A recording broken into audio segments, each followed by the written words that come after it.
Salam əziz şagirdlər, hər vaxtınız xeyir olsun.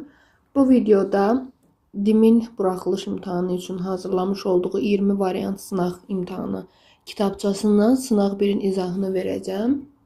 Sınaq 1-in əhatə elədiyi mövzuları görürsüz. Suallar hər birisi orta və çətin səviyyəli suallardır. Burada asan suallar yoxdur. İmtahana bundan çətin sual düşə bilməz sizə. Adətən həmişə OTK sınaqları olsun və yaxud da DİM-in öz tərtib elədiyi sınaqlar olsun, imtahanın özündən daha çətin olur. Ona görə də motivasiyanızı yerində saxlayın. Burada gördüyünüz çətin suallar imtahana da düşəcək demək deyil. Gəlin başlayaq. Birinci sualdan başlayırıq. Bizə ədəd verilib 45-ə bölündüyü soruşulur. Natural ədədlər mövzusuna aid sualda bilirik ki, 45-ə bölünmənin əlaməti həm 5-ə, həm də 9-a bölünən ədədlər 45-ə bölünür. Ədədimiz A, 4, 3, B ədədidir. Bilirik ki, 5-ə bölünmənin əlamətinə görə ədədin son rəqəmi, yəni B, ya 0 ilə bitməlidir, ya da 5 ilə bitməlidir. Yəni B üçün iki vəziyyət var onsuz da. Daha sonra isə ədədimizin əgər son rəqəmi 0 olarsa A, 4, 3, 0 şəklində olacağını bilirik və ya 5 olarsa A, 4, 3, 5 şəklində olacağını bilirik. İndi isə 9-a bölünmənin qaydasını tətbiq edəcəyik. Bu ədədimizin rəqəmləri cəmini toplasaq A üstə gəl 7, digər ədədin rəqəmləri cəmini toplasaq A üstə gəl 12 almış olarıq. İndi 9-a bölünmənin əlamətinə görə A plus 7 də, A plus 12 də bunlar hər ikisi 9-a bölünən bir ədədə bərabər olmalıdır. Məsələn, birinci halda A plus 7 9-a bərabər ola bilər. O zaman A-nın mümkün qiyməti 2 olacaq. Təbii ki, 9-dan daha böyük, 9-un mislinə, məsəl üçün 18-ə bərabər eləyə bilmərik. Çünki belə olan halda artıq A rəqəm olmayacaq, yəni 9-dan böyük olacaq. Daha sonra A üstə gəl 12-ni mən təbii ki 9-a bərabər eləyə bilmərəm. Çünki A mənfi olar. Məcbur 18-ə bərabər eləməliyəm. A-nı da buradan 6 alarıq. Eyni məntiqlə 18-dən böyük 9-un digər misillərini bərabər eləyə bilməyəcəm. Məsələn, 27-yə bərabər eləsəm, A-nı buradan 15 alarıq. Bu da təbii ki rəqəm deyil. A-nın iki qiymətini tapdıq hər birisi üçün. Beləliklə, halları mən sizin üçün bir-bir qeyd edirəm. B 0 olanda A-nın qiyməti 2, B 5 olanda isə A-nın qiyməti 6 oldu. A və B-nin bütün mümkün qiymətləri cəmi soruşulurdu bizdən. Birinci halda A və B-nin qiymətləri cəmi 2, ikinci halda isə 11 idi. Onları da yekun olaraq cəmləsək, cavab olar 13. Yəni B variantı. Başlayaq ikinci sualın izahına. Ədəd 75-ə bölünürmüş. Uşaqlar, 75-i vuruqlara ayıranda mən bilə bilərəm ki, 75 həm 25-ə, həm də 3-ə bölünür. Elə seçməlisiniz ki, vuruqları, onlar bir-biriyle qarşılıqlı sayda olsun. Həm 25-ə, həm 3-ə bölünən ədəd 75-ə bölünür. Yaxşı, indi 25-in bölünmə əlamətini xatırlayaq. 1, 2, 4, x, y.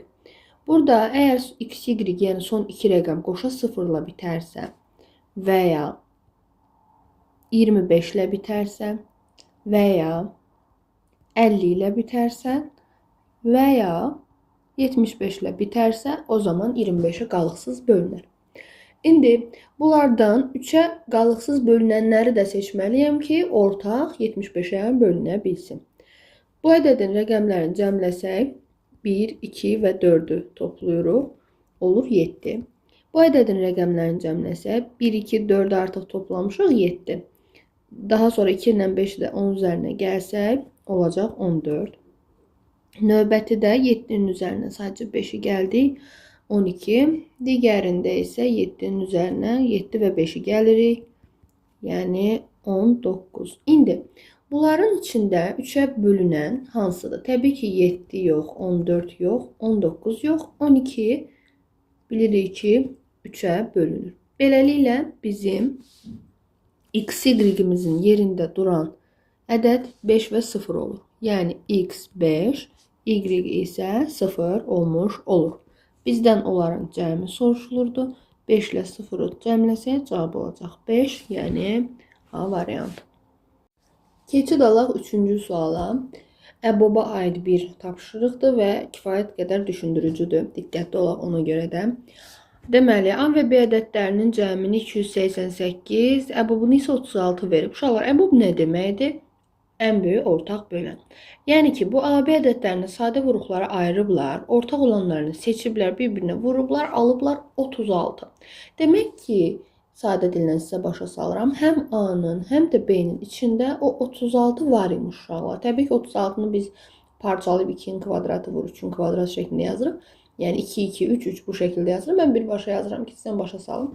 Bir də onların əlbəttə ki, ortaq olmayan vuruqları da var. Ortaq olmayan vuruqlarına da birinə M, birinə N deyək. Hansı ki, burada qeyd eləmək lazımdır ki, M və N mütləq şəkildə sadə ədədlərdir. Çünki ədədlərin sadə vuruqlarına ayrılışda ancaq sadə ədədlərdən istifadə olunur. Və təbii ki, M, N-dən fərqli olmalıdır. Çünki M, N-ə bərabər olarsa, artıq onlar da ortaq kimi seçilə bilərdi və onda artıq əboba 36 deyə bilməzdik. Gözəl. Mən onda A-nı 36M, B-ni isə 36N şəklində qeyd eləyə bilərəm. Elə isə gəlin baxaq. Mənə şərt vermişdi ki, A ilə B ədədlərinin cəmi 288-dir. Yerinə qoysam 36M ilə 36N-in cəmi 288-dir. Burada 36-nı ortaq vuruq kimi xaricə çıxarsam, hər tərəfi 36-ya bölsəm, M-in cəmini 8 alaram.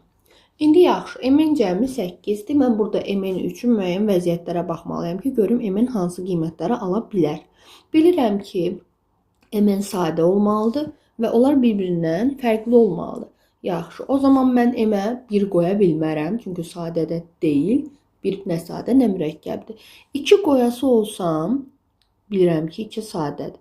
Amma N-ə 6 düşməlidir, cəmi 8 olsun deyə. Artıq 2 ilə 6-nın ortaq vuruğu var deyə bunlar bir-birindən qarşılıqlı sadə olmayacağı üçün mən bu halı götürə bilmirəm.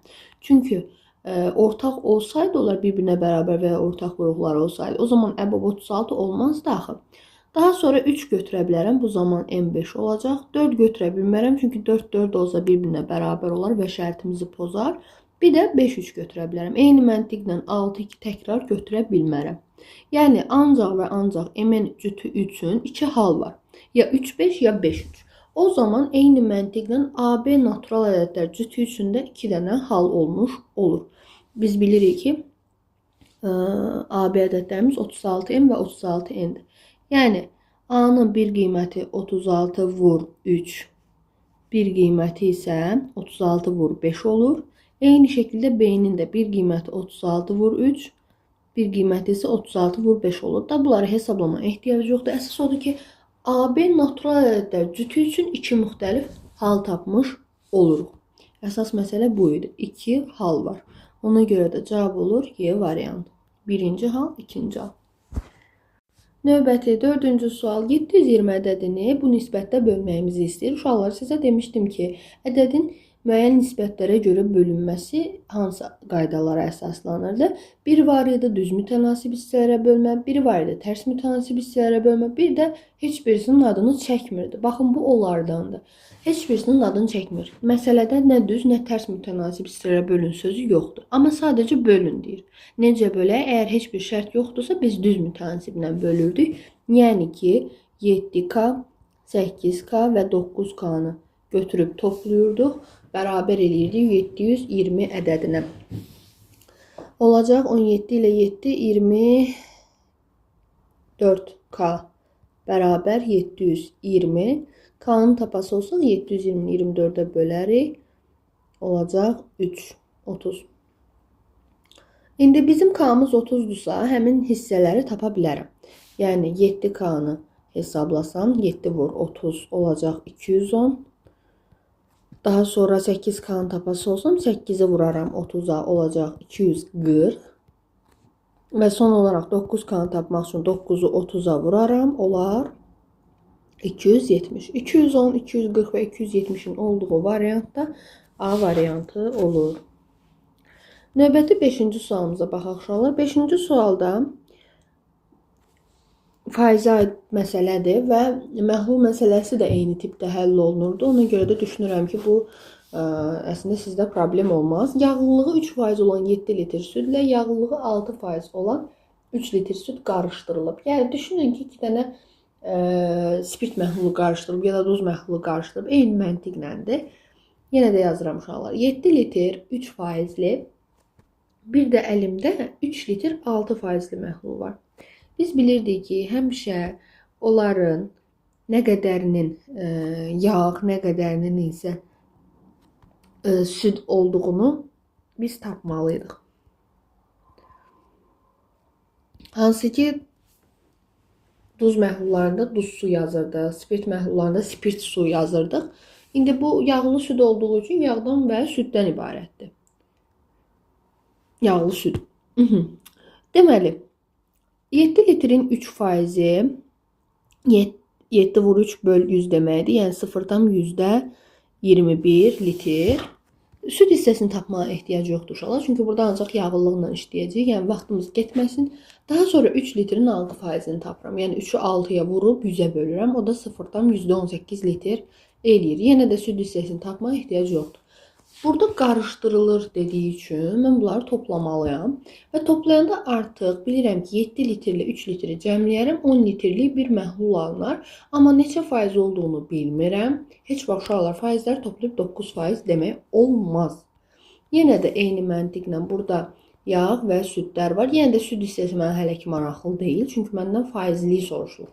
Yağın faizliyi deyilirsə, mən burada südü niyə tapıb vaxt itirim ki? İndi 0,21 ilə 0,18-i toplasaq 0,39 litr eləyər. Gözəl, artıq buradan cavab çıxdı. Çünki biz bilirik ki, əgər 10 litrlik bir yağlı südün x faizi 0,39 litr olubsa, deməli, onu x-ə vurub 100-ə böləndə 0,39 alıblar. Hətta mən bunu istəyirəm adi kəsrlə yazım. Bilirəm ki, burada 10x bərabər 39, x bərabər 3,9 faiz almış olaram. Yəni, cavab olacaq C variantı. Kifayət qədər maraqlı sual idi. Bu sual çox şagirdin əziyyət çəkdiyi sual tiplərindən biridir. Hansı ki, mən məsləhət görərdim ki, imtahanda da vaxta qənaət baxımından variantlarla işləyəsiniz. Nə baxımdan variantlarla deyirəm uşaqlar? Ən çox təkrarlanan variantlar, doğru olma ehtimalı ən yüksək olan variantlardır. Əvvəla onu deyim. Bu atmağın yolları ola bilər. Deməli, daha sonra nəyi məsləhət görəcəm? Məsələn, burada ikinci bəndə fikir verin. İkinci bənd sadəcə bir variantda var. Böyük ehtimal ki, düzgün cavab C olmayacaq. Yəni, cavab C deyil burada. Amma məsələn 5-in çox təkrarlandığını müşahidə edirsiniz. 1 də 2 dənə cəmi təkrarlanıb. Bu ola da bilər, olmaya da bilər. 4 də eyni məntiqlə sadəcə 2 yerdə var. 3 də bir dənədir. Yəni nə demək istəyirəm?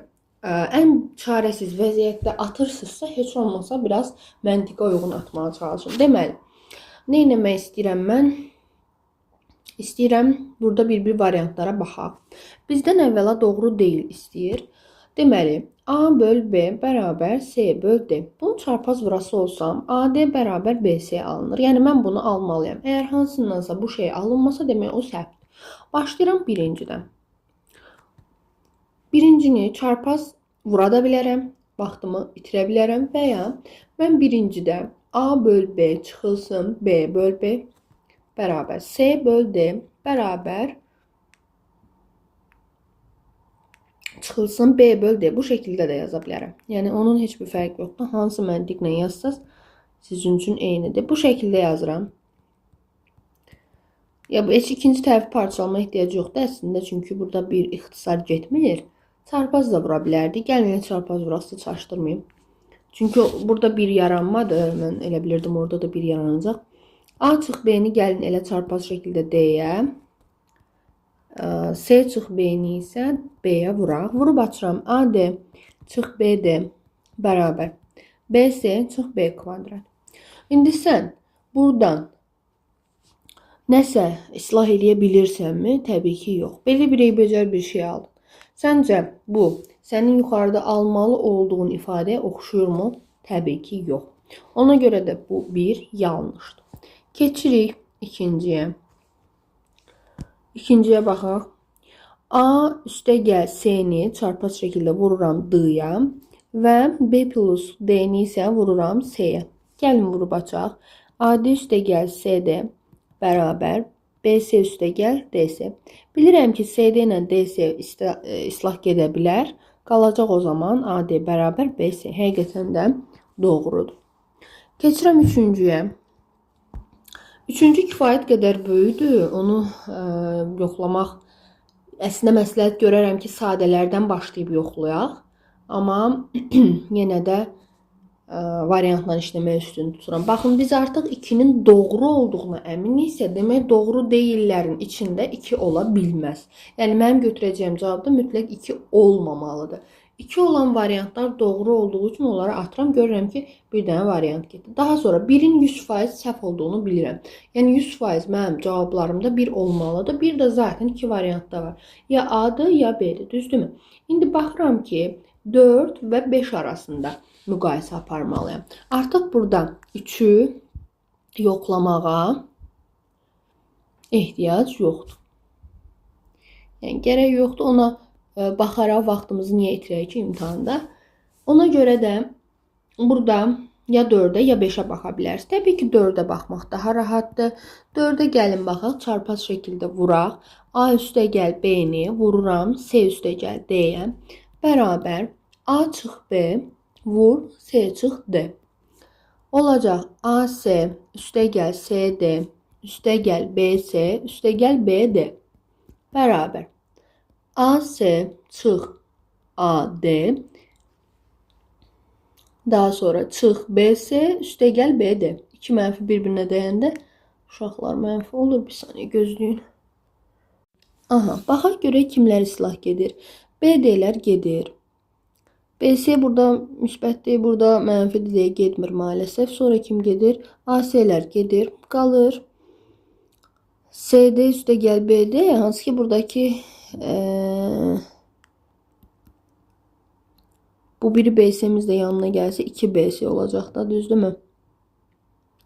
Üstəgəl AD, hamısını hətta sol tərəfə atıram. Belə bir şey alın.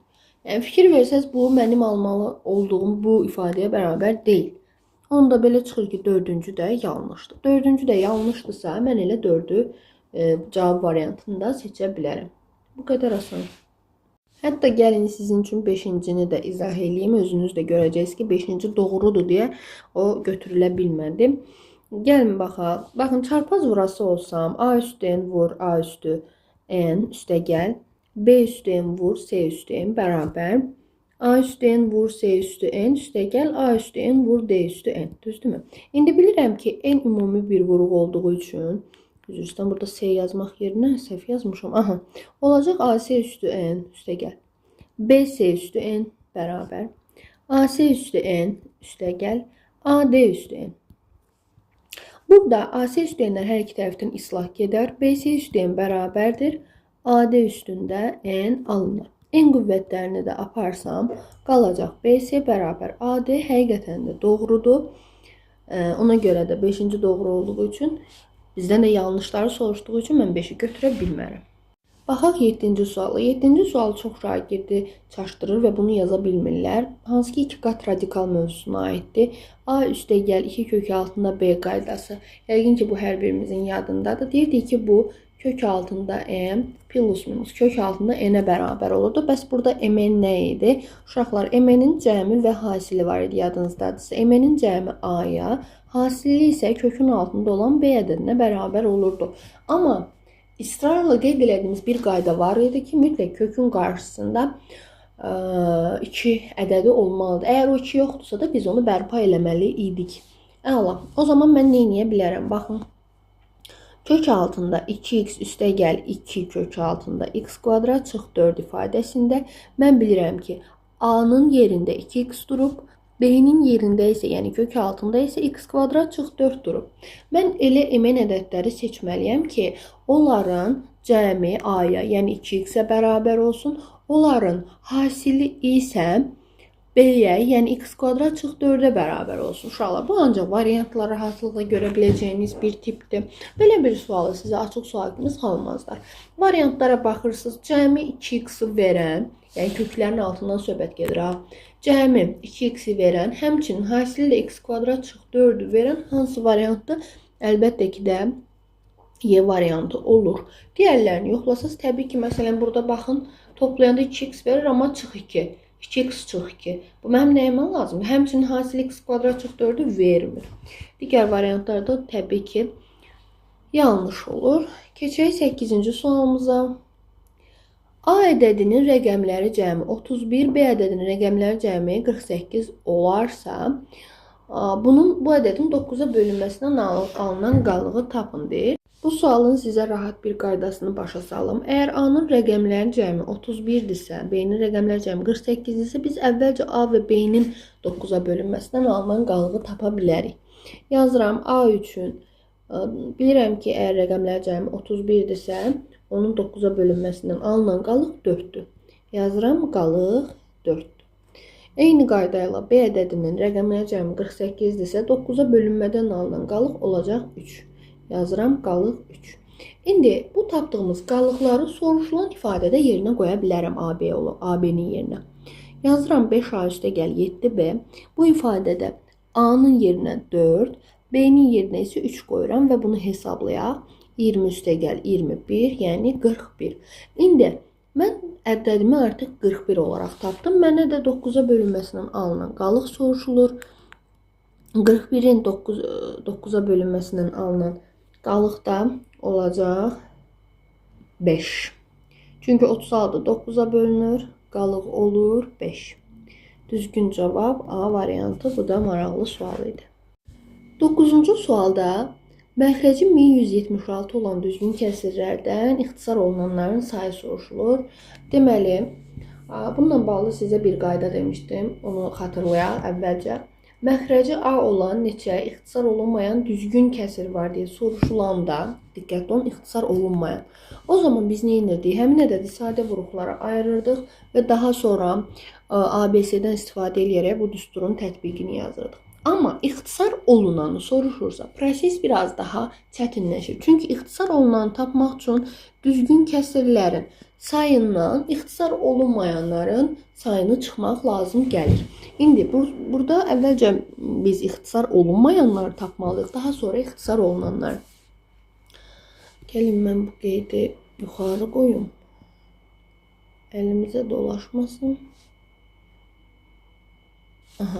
Başlayaq uşaqlar. Deməli, əvvəlcə 1176 ədədini sadə vuruqlara ayırıram.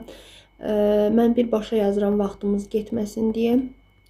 Deməli, indi burada ixtisar olunmayanları istəyirəmsə, onda mən həmin ədəd, yəni 1176 ədədi vurulsun 1 çıx 2-də 1, 1 çıx 3-də 1 və 1 çıx 7-də 1 olaraq hesablamalıyam. Yenə də qeyd edirəm, bu ixtisar olunmayanların sayıdır. Sonda cavabı alan kimi bunu götürməyəcəm. Hələ mən düzgün kəsirlərdən çıxmalıyam. Nəzərinizdən qaçmasın. İndi tamam, bunu hesabladıq, tapdıq. Gözəl, ixtisarlarımızı mümkün qədər aparmağa çalışırıq. Burada da gedir 2 qalır. Tamam, oldu 1176 vur 2 böl 7. Mən bilirəm ki, 1176-nın içində zaten 7 var. 1176-nı bilirəm də 2-nin kubu vur 3 vur 7-nin kvadratıdır. Bunu mən 2-də 7-də 2-yə vursam zaten 7-nin ixtisar gələcəyini bilirəm. Olacaq 2 üstü 4 vur 3 vur 7. Yəni olacaq 16 vur 21. O da deyəsən 336 eləyir. Nəysə, bunu belə tapdıq. Amma bu mənim yekun cavabım deyil.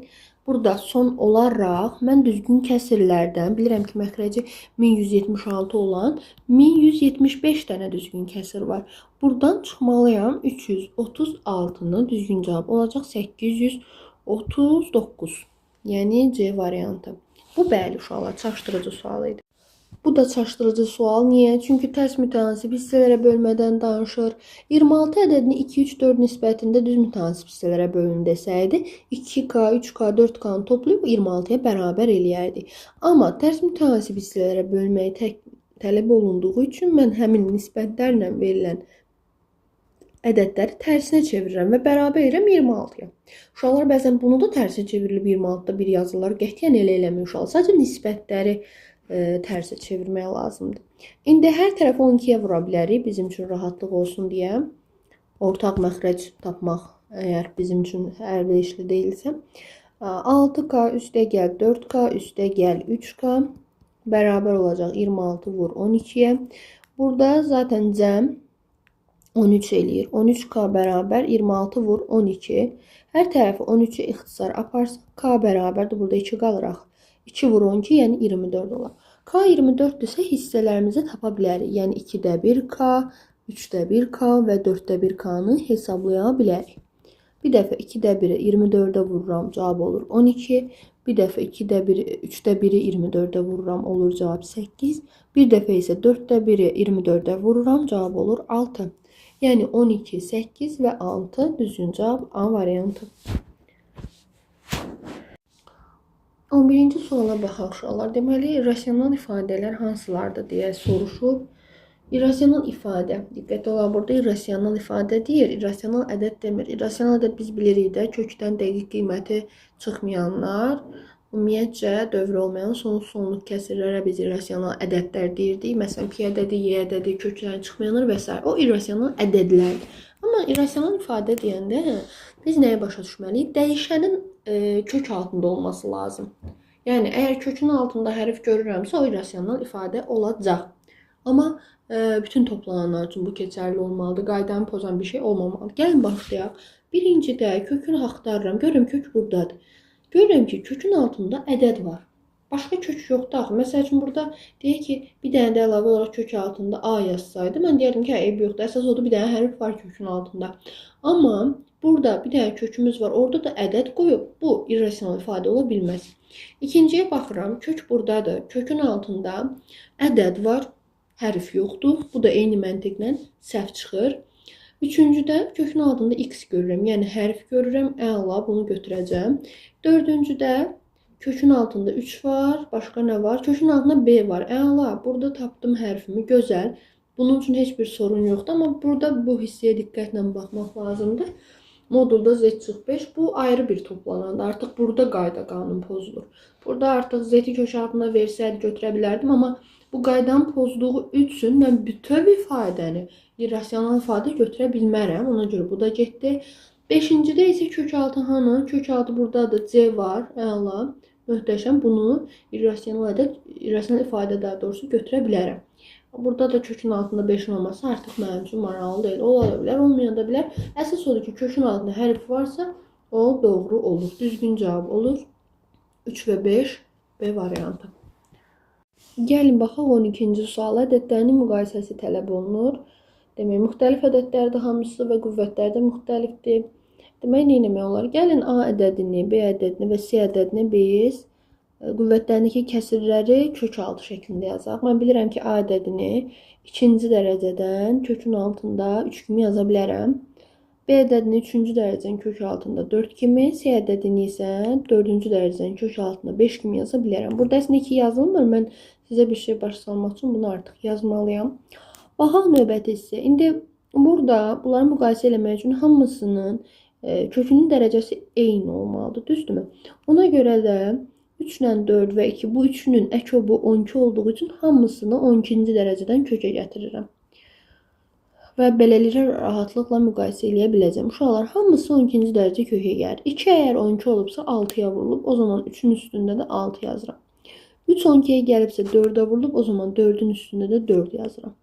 4 12-yə gəlibsə 3-ə vurulub, yəni 5-in üstündə 3 yazıram. İndi baxaq. Yenə də 12-ci dərəcədən, 12-ci dərəcədən və 12-ci dərəcədən. Deməli, burada nəyə bilməliyik biz? Bunların bir-bir qiymətlərini hesablayaq. 3 üstündə 6 nə eləyir?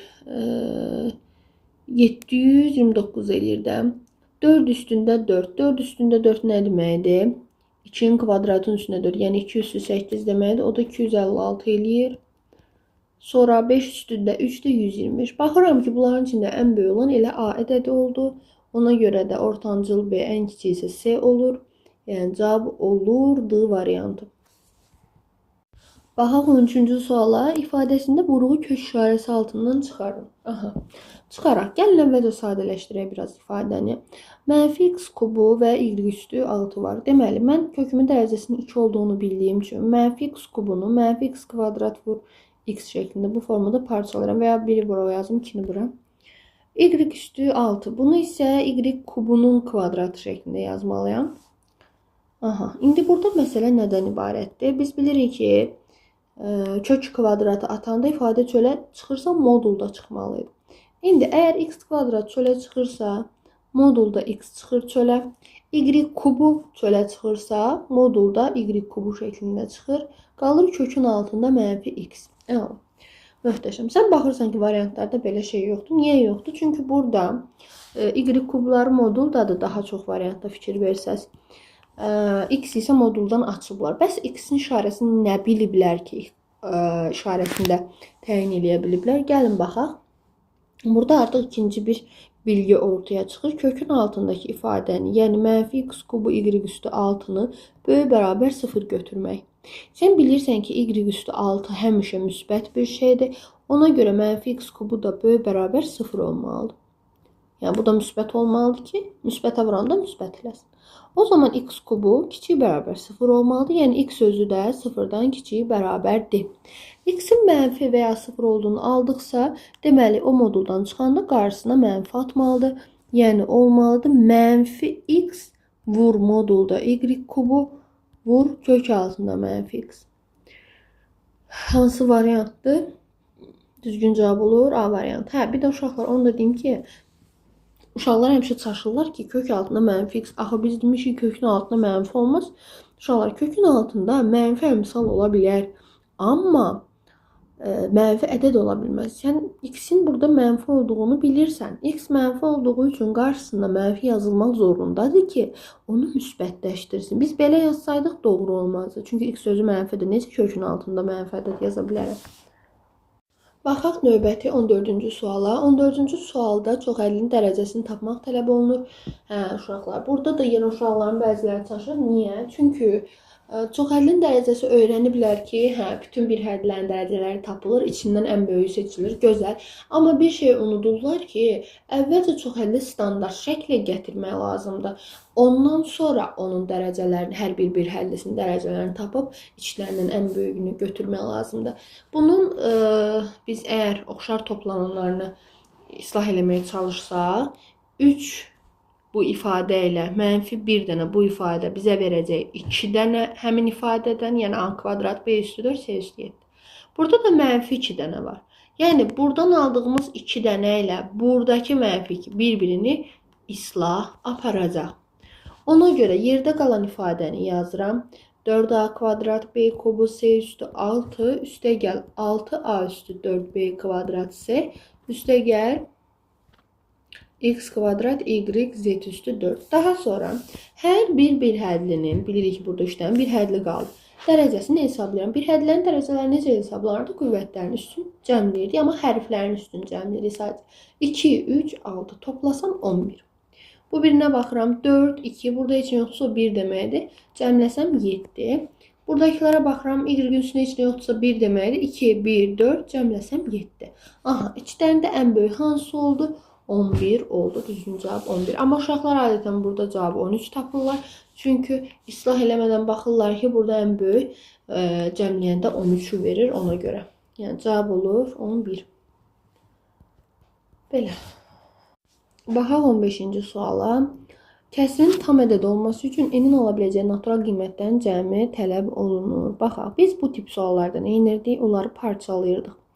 Amma necə parçalamalıyam? Təbii ki, məxrəclə uyğunlaşa biləcək formada. Yəni 4n minus 3-lə necə uyğunlaşdıra bilərəm? Surəti. Bu 4-lə bu 20-nin nə əlaqəsi var? Əlbəttə ki, 5 əlaqəsi var.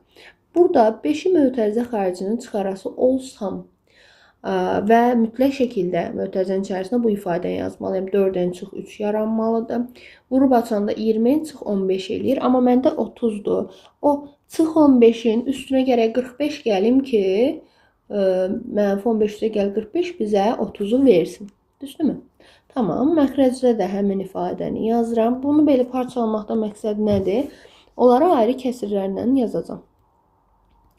Bu şəkildə parçalayıram iki kəsrin cəmi şəklində. 45 bölünsün 4-dən çıx 3. Daha sonra zaten bunlar islah gedir, qalır 5 üstə gəl. 4-dən çıx 3-də 45. İndi məsələ nədir? Bizdən soruşulur, bu kəsrin deyir tam ədəd olması üçün n-in ala biləcəyi natural qiymətlərin cəmini tapın. Aha, indi bu 5 zaten tamdır. Gərək bu da tam ədəd olsun. Bunun tam ədəd olması üçün, bax bu ifadənin tam ədəd olması üçün gərək ki 4-dən çıx 3 ifadəsi 45-ə qalıqsız bölünsün. Yəni tam bölünsün. Yəni 45-in bölənlərinə bərabər olmalıdır. Gəlin onda baxaq. 4-dən çıx 3 ifadəsi nə ola bilər? Ola bilər. Çoxlu şəklində yazmaq istəyirəm uşaqlar. Baxaq. 45-in bölənlərini yazıram. Demək 1, 3, 5, 9, 15 və 45. Bir də təbii ki, bunların əksi. Bunların əksini də yazmağı unutmayaq. -1, -3, -5, -9, -15 və -45. Niyə belə? Çünki n ola biləcək. Üzr istəyirəm uşaqlar. N-in yox, problem yoxdur. N ola biləcəyi natural istəyirsə, ən axırda n-in natural olmayanlarını çıxacaq. Okeydir. Uşaqlar, indi okeydir. Tam dediyi üçün mən bunların həm müsbətini, həm mənfisini yazdım. İndi başlayaq prosesin davamına. Prosesin davamında artıq mən bunları bərabərləşdirəndə hansında əgər n natural olmayacaqsa, mən onu dışarı atacağım. Məsəl üçün, deyək ki, n1 qoysam, yəni bu ifadəni 1-ə bərabər eləsəm, 4-dən 4-ə bərabər olur, n1 olur, heç bir sorun yoxdur. 3 qoyası olsam, artıq 4-dən 6-ya bərabər olacaq. O da n-in natural olmaması deməkdir, yəni natural deyil, kəsr olur. Ona görə mən buradan 3'ü atıram. 3 ola bilməyəcək. Gözlüyün qələmi nəzildim, atım.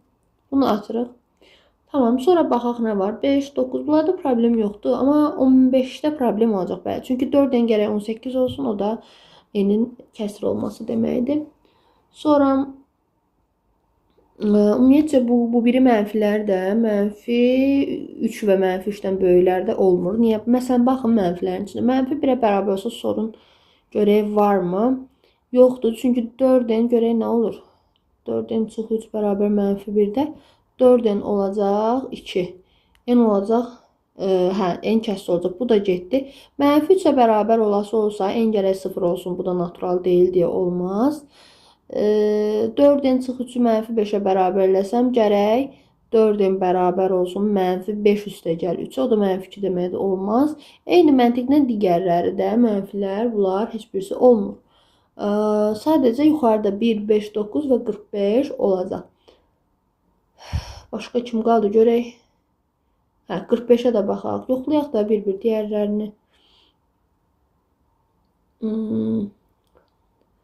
Tam ədəd olması üçün n ola biləcək natural qiymətlərin cəmi.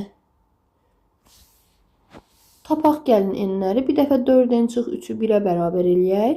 4-dən 4-düzə n1-dir. Bir dəfə 4-dən çıx 3-ü 5-ə bərabər eləyək. O zaman 4-dən 8 olduğu üçün n olur 2. Daha sonra, çünki n-lərin cəmini istəyirdi uşaqlar, biz bunu tapmalıyıq. Daha sonra 4-dən çıx 3-ü 9-a bərabərləsəm 4-dən 12 olacaq. N də olacaq 3. Daha sonra 4n çıx 3'ü son olaraq 45'ə bərabərləsəm 4n 48 olar. Onda n olacaq nə? 12. Düzdürmü? Yox, bitdi uşaqlar. Bunları cəmləyirik sonda. 1, 2, 3 və 12-ni cəmləyirik. Nə eləyir? 18 eləyir. Cavab olur 18. Açıq sual idi uşaqlar deyəsən. Açıqdır. 16-cı sual çox rahat sualdır. Deyir, ABC ədədlərinin rəqəmləri üçün AM 15, BM 10, CM 20 olarsa, deyir, bu ifadəni tap. M baxıram ki, hər birisinin ortaq vuruğudur. Demək, mən 15, 10 və 20 üçün ortaq vuruq seçməliyim. Bilirəm ki, bu ədədlərin üçünə də bölünən ədəd 5'dir. Yəni M 5'dir. O zaman A 3 olmalıdır, B 2 olmalıdır. S isə 4 olmalıdır. Bitti uşaqlar. Soruşduğu ifadədə yerinə qoyası olsa, M vur A üstə gəl, B üstə gəl, S ifadəsini soruşurdu. Olacaq 5 vur, 3 üstə gəl, 2 üstə gəl, 4. Nə olacaq cavab? 5 vur 9. Yəni cavab olur 45. Maraqlı sualdır, asan sualdır. Baxırıq 17-ci suala. Məxrəci 1960 olan düzgün kəsirlərdən sonlu onluq kəsir şəklində göstərilə bilənlərin sayını tapılmış ola. Bunun qaydası nə idi? 2 və 5-lərin hasilindən 1 çıxmaq. Bunun üçün 1960 ədədini əvvəlcə sadə vuruqlara ayırmalıyam. Gəlin başlayaq. Təbii ki, böyük ədəddir. 2-yə bölə birinci nə eləyəcək? 980, düzdürmü? Yenə 2-yə bölərəm 490. Yenə 2-yə bölsəm 245. Artıq 5-ə bölə bilərəm. 49. 7-yə bölürəm 7. 7-yə bölürəm 1. Bitdi. İndi deməli uşaqlar, burada 2 və 5-lərin hasili deyirəmsə 2, yenə 2, yenə 2 və 5. Bu hasildən 1 çıxmalıyam. 2 vur 2, vur 2, vur 5. Eləyir nə? 40. 40-dan da 1 çıxıram. Cavab olur 39. Bu şablon qaydanı xahiş edirəm, hər kəs əzbər yadında saxlasın. Sonlu deyirsə bu şəkildə hərəkət eləməz. Sonlu onluq kəsir şəklində göstərilənlər. Baxaq 18-ci suala. 15 traktor bir sahəni 8 günə şumlayırsa, həmin sahəni 6 günə şumlamaq üçün neçə traktor lazımdır? Yazıram 15 traktor 8 günə. Həmin sahəni 6 günə, günü günün altından yazaram da, düzdürmü? Şumlamaq üçün neçə traktor lazımdır? X traktor. İndi uşaqlar, biz burada birinci mütənasibliyi araşdırmalıyıq. Düzdürmü, tərsdimi deyə. Deməli, əgər traktorların sayını artırsam, daha tez şumlayaram, düzdürmü? Yəni, daha az zamana, daha az günə şumlayaram. Yəni, traktorların sayı artsa, günün sayı azalmalıdır. Bu da nə deməkdir? Tərs mütənasib deməkdir. Tərs mütənasibdə bəs necə vururduq? Düzünə vururduq. Yəni 15 vur 8 bərabər olmalıdır 6 vur x-ə. O zaman x-i tapmaq üçün 15 vur 8-i bölərəm 6-ya. İxtisarlarımız geçsin. 3-ə geçsə 2, 3-ə geçsə 5. 2 ilə 8 də aparırsam 4. 5 vur 4 cavab olacaq 20. Növbəti məsələ faizə aid kifayət qədər çətin düşündürücü məsələdir. Bir balaca diqqətsizlik cavabı səhv tapmanıza səbəb ola bilər. 2 hissədən ibarət kitabın birinci hissəsi, daha doğrusu ikinci hissəsi birinci hissəsinə 2 dəfə bahadır.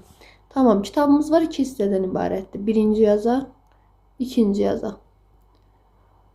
Əgər ikinci birincidən bahadırsa, mən birinciyə tutaq ki x desəm, ikinciyə 2x deməliyəm, düzdürmü? Birinci hissə 30%, ikinci hissə 60% bahalaşıb. Tamam. O zaman nə edə bilərəm? Birinci hissənin 30% bahalaşdığını bilirəmsə, x-i 30% artıraram. 30% artırmaq ümumiyyətcə nə deməkdir? 130%-ni tapmaq. Yəni 1,3-ə vurmaq qısacası. 130-a vurub 100-ə böləndə zaten 1,3-ə vurmaq olur. O da olacaq 1,3x.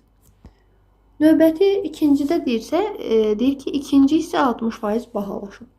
Yəni 60% bahalaşıbsa 160% olub. Bu da 160%-ə vurub 100%-ə bölmək deməkdir. Yəni 1,6-ya vurmaq. 2x-i 1,6-ya vursam 3,2x eləyəcək.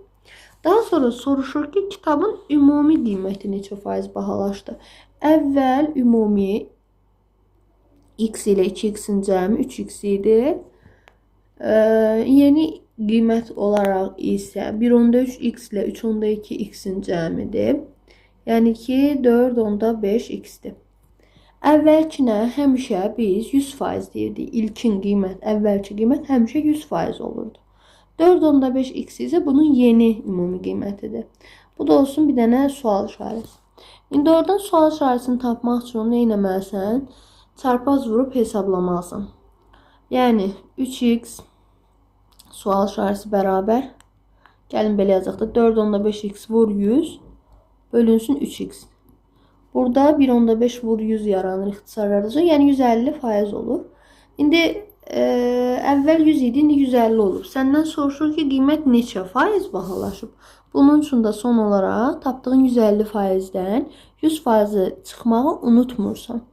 Olacaq cavab 50%. Yəni 50% bahalaşıb. Baxaq 20-ci suala. Eynilik üçün AB hasilini tapmaq tələb olunur. Demək, nə etmək olar?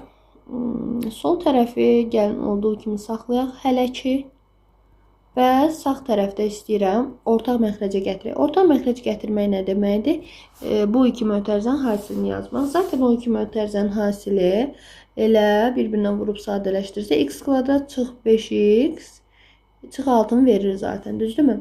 Sürətdə olacaq a vur x çıx 6 üstə gəl. B vur x üstə gəl 1. Düzdürmü?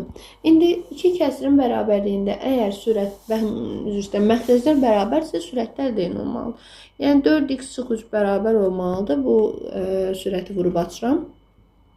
Ax çıx 6 a üstə gəl. Bx üstə gəl b. İndi baxıram nəyə? Gəlin 4x çıx 3-ü saxlayaq. Sağ tərəfdə x-ləri ortaq vuruq kimi çıxaraq qalacaq a plus b. Bir də sərbəst ədlərdən axıra ataq. Çıx 6a üstə gəl b. İndi bunu belə elədik, tamam. Biz nə demişdik? Demişdik ki, solda x-in əmsalı nədirsə, sağda da x-in əmsalı o olmalıdır. Yəni 4 bərabər olmalıdır a plus b-yə. Eyni məntiqlə, solda sərbəst əd nədirsə, sağda da sərbəst əd o olmalıdır. Yəni, -3 bərabər olmalıdır, -6a üstə gəl b-yə. Bunu tənqillər sistemi kimi həll edə bilərik uşaqlar. Tərəf-tərəfə gəlin çıxaq. Tərəf-tərəfə çıxsaq 4 çıx -3 bərabərdir. A çıx -6a. Zaten beylər islah gedir deyə yazmıram. Olur 7 bərabərdir 7a, yəni a bərabər 1. A 1-dirsə b-ni də tapa bilərik. Elə bu tənliyi də yerinə qoysaq 4 bərabər 1 üstə gəl b tənliyindən b-nin 3 olduğunu görə bilirəm. Bizdən soruşulurdu AB hasili, yəni 1 vur 3 cavab olacaq 3. Baxırıq növbəti 21-ci suala. İfadəsində vurğu kök işarəsi altına daxil eləməyimizi istəyir. Biz həmişə daxil eləyəcəyimiz ifadənin işarəsini mütləq bilməliyik. Əgər mənim daxil eləyəcəyim ifadə müsbətdirsə, içəri çox rahat şəkildə kvadrata yüksəldərək içəri salıram. Heç bir mənfi atmaq və s. prosesi olmurdu. Yox, əgər içəri əlavə eləmək istədiyim, içəri atmaq istədiyim vuruq əgər mənfidirsə, içəri keçəndə qarşısına mənfi atmalıydı ifadənin. Mənfisini çölə qoyub özü içəri girirdi. İndi x-in işarəsini bilmək üçün də kökün altındakı ifadəni böyük bərabər 0 götürürəm. Gəlin elə şifayı tapaq. Sən bilirsən ki, y kvadrat həmişə müsbətdir. Burada mənfi x kubu da gərək müsbət olsun ki, 5-ə böləndə də bu hasilə yenə müsbət eləsin. Yəni, mənfi x kubu müsbət olmalıdırsa, demək x kubu mənfi olmalıdır uşaqlar. Düzdürmü?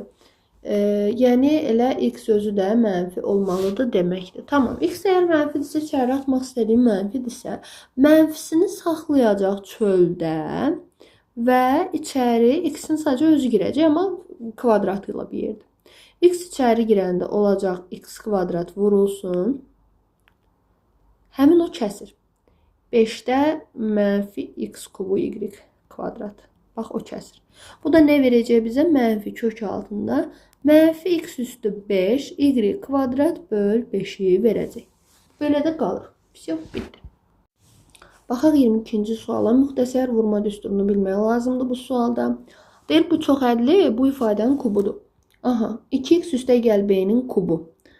Bunun ümumiyyətlə açılışını bilməliyik. Kubun açılışını necə açmaq lazımdır? Əvvəlcə birincinin kubu, yəni 2x-in kubu, eləcə 8x kubu üstə gəl. Sonra bunların 3a kvadrat b yazmalıyıq. Yəni 3 vur bunun kvadratı, vur ikinci. Yəni 3 vur 4x kvadrat, vur b. O da nə eləyəcək? Elə yox, hələ ki elə yazım. 3 4x kvadrat b. Belə yazıram. Onsuz ondan o tərəfə getmir. Daha sonra üstə gəl 3a vur b kvadratı. Yəni 3 vur 2x vur b kvadratı. Bir də desin yerim çatmayacaq. Biraz kiçildim. Bir də ki qaldı ən axırda b-nin kubu. Üstə gəl b kubu. Tamam. İndi burada nə olmalıdır? Bizdə verilən ifadədə kubun əmsalı, kvadratın əmsalı, x-in əmsalı hamısı bir-birinə bərabər olmalıdır. Mən baxıram ki, məndə kubun əmsalı 8-dir. Mənə veriləndə isə A1-dir. Demək A1 olmalıdır 8. Daha sonra kvadratın əmsalı A2'dir. Burada isə kvadratın əmsalı 12B-dir. 12 ilə B-nin ikisini də yazırıq, tək 12'ni yox. Demək A2 12B olmalıdır. Daha sonra x-in əmsalına baxıram, A3. X-in əmsalı burada nədir? 6x olur. Daha doğrusu 6B kvadrat olur. 6B kvadrat. Sonra qaldı B kubu. B kubu isə sərbəst həddir və 27-yə bərabərdir. Yazıram, B kubu bərabər 27. Əla, B kubun 27 olduğunu biləndən sonra demək ki, B 3-dür. B 3-dürsə bunların hər birisini tapa bilərəm. Yəni 12 vur 3, 36, 6 vur 9, 54.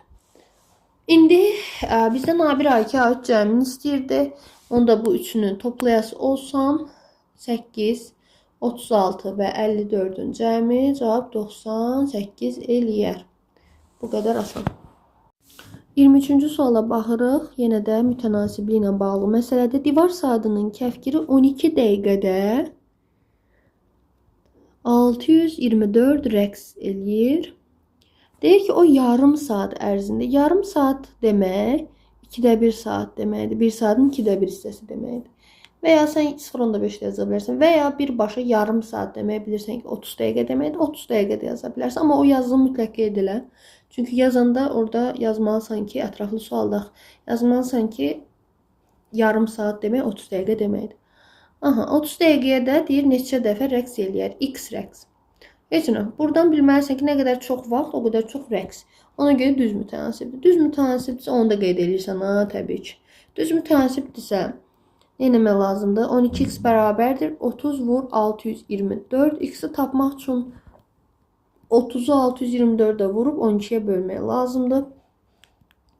İxtisarlar aparsaq 6'ya 2, 5. 5'e vurup 2'ye bölmeye lazımdır. Olacaq 5 vur 312, yəni 1560. Bu qədər asan bir sual idi. 1560 rəqs. Baxaq növbəti 24-cü suala. İki rəqəmli ədədin İki rəqəmli ədəd ümumiyyətlə nədir? AB. Deyir AB-nin onun rəqəmləri cəminə böləndə, rəqəmləri cəmi yəni A plus B-yə böləndə natamam qismətdə 6 alınır, qalıqda 3. Qalığı da yazaq aşağıdan bir yerdən. Qalıq bərabər 3. Daha sonra deyir ki, rəqəmlər hasilində böləndə isə, yəni AB-ni rəqəmləri hasilinə A vur B-yə böləndə natamam qismətdə 2 qalır, qalıqda isə 5 qalır. Bu ədədin rəqəmləri hasilini tap. Tamam. Yəni AB hasilini istəyir bizdən. Baxaq. Birinci mən bilməliyəm ki, bölünəni tapmaq üçün böləni natamam qismətə vurub üstünə qalığı gəlməliyəm. O zaman AB bərabər olmalıdır. A plus B vurulsun 6 üstə gəl 3-ə. AB-nin açılışını yazıram. 10A üstə gəl B bərabər. Sağ tərəfdə vurub açıram. 6A üstə gəl 6B üstə gəl 3. Daha sonra A-ları bir tərəfə keçirsəm 4A çıx 5B bərabər 3 alınır. Bu mənim birinci ifadəm. Birinci dediyi qaydadan əldə elədiyim məlumat. Daha sonra ikinciyə baxıram. AB bərabər. Yenə AB hasilini 2-yə vurub üstünə 5 gəlməliyəm. Yenə açılışla da yaza bilərəm. Belə də qala bilər inşallah. Hələ ki, baxaq görək nə olur. Deməli, açılışını yazaq. 10A üstə gəl B bərabərdir 2AB üstə gəl 5. Belə bir şey aldım. Tamam. Nə edə bilərəm? Bundan bu aldıqlarımı, son aldıqlarımı bir sistemdə filan həll etməyə çalışım. Görək nə edə bilərəm.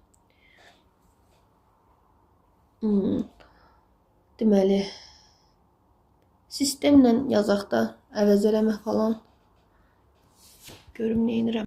Biraz əziyyətli olacaq bizə, amma maalesef. Demək, bu tənlidə istəyirəm A-nın yerinə ya da B-nin yerinə digərini qoyaq. Madəm ki, məndən AB hasilini istəyir, həm A, həm B lazımdır. Elə A-nı B ilə də ifadə edə bilərəm, B-ni A ilə də, fərqi yoxdur. Neysə, gəl birindən başlayalım. Məsələn, burada A-nı necə tapmaq olar? Bilirəm ki, 4A demək 5A plus 3 deməkdir. Onda A bərabər olacaq 5A üstə gəl 3 böl 4-ə. Yerinə qoysam 10 vurulsun 5A üstə gəl 3 böl 4. Aha. Vurulsun üstə gəl B. Bir saniye, mən burada B yazmaqdan A yazmışam, üzrlü sayın. 5B deyirəm, bax bu misal niyə becərdin? Hə, nəysə, üstə gəl B bərabər 2AB nədir? Bəs 2 vur A-nın yerinə yenə də o 4-də 5B plus 3-ü yazıram. Bir də vur B. Üstə gəl 5. 5-i də bir tər sıxışdırdım. Tamam. Bundan sonra nə etmək olar? Heç nə, vurub açaq sadələşdirək. Hər tərəfi 4-ə vuraq. Gəlin, hər tərəfi 4-ə vuraq. Bu 4-ə vuranda burada elə 10 qalacaq. Əslində heç bir şey yoxdur da. 2-yə çarparsaq 2, burada 5 qalacaq. Düz deyirəm. 5-i də vuracam buna. Hə də heç nə. Olacaq 25 B üstə gəl 15 üstə gəl 2B bərabərdir. Demək 3B üstə gəl. Daha doğrusu 3B nədir? 5B kvadratı üstə gəl 3B üstə gəl 10. Aha, düz demişəm də. Olacaq nə? Biraz daha sadələşdirək. 5B kvadrat üstə gəl 3B çıx 25B. Bir də çıx 2B. Üstə gəl 10 çıx 15. Hər şeyi sola atıb sağda ancaq 0-ı saxladım. Aha. Onda bu bizə verəcək 5B kvadrat çıx 24B çıx 5 bərabər 0. Aha. Gəldik bir kvadrat tənliyə. Bunu da əslində vuruqlara ayırmaqla da yaza bilərsiniz. Köklərlə də, diskriminantla da kökləri tapıb yaza bilərsiniz. Səhv eləmirəmsə burada tapmışdıq biz. B1, B2 burada 2 dənə kökü olurdu. Biri 5, biri mənfi 5-də 1.